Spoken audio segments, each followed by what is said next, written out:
स्वप्नात वारंवार नाग, साप, सर्प दिसतात. पायात गुंडळतात, छातीवर येऊन बसतात, अंगाला स्पर्श करतात आणि रात्रीचा भास होतो की माझ्या बिछाण्यात काहीतरी आहे. प्रत्येक गावाला भैरव क्षेत्रपाल आहे. प्रत्येक गावाला अष्टभैरवाची एक भैरव जो आहे तो त्या गावाच्या मूळ वेशीला किंवा गावाच्या आतमध्ये संरक्षणासाठी दिलेला आहे. तुम्हाला माहित आहे का, जुन्या काळी रथावर बसून जर भगवंताचे दर्शन घेतले तर ते अपराध मानला जायचा.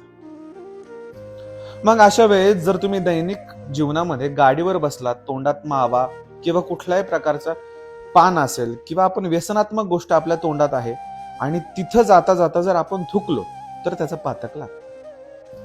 वाहनावरून दर्शन घेतले तरी पातक लागतो. कुणाचे? गावातल्या भैरवनाथाचे. यात्रेच्या दिवशी भैरवाला नैवेद्य पोहोचला नाही तर अशा गोष्टी घडतात.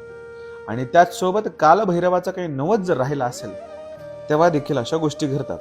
कळत न कळत आपण एखाद्या देवाच्या कळसाकडे बघून थुकतो किंवा आणखी निर्माल्याच्या गोष्टी जर आपल्याकडून घडल्या तर क्षमा याचना भगवंताला करायची आहे. क्षमा याचना दंडवत प्रणाम करून कालभैरवनाथाला तेलाची सेवा करायची. असं केल्या मात्राने तुमच्या मनातले स्वप्न किंवा जे दोष होत असतील ते होणार नाही. ओम काली, जय भवानी.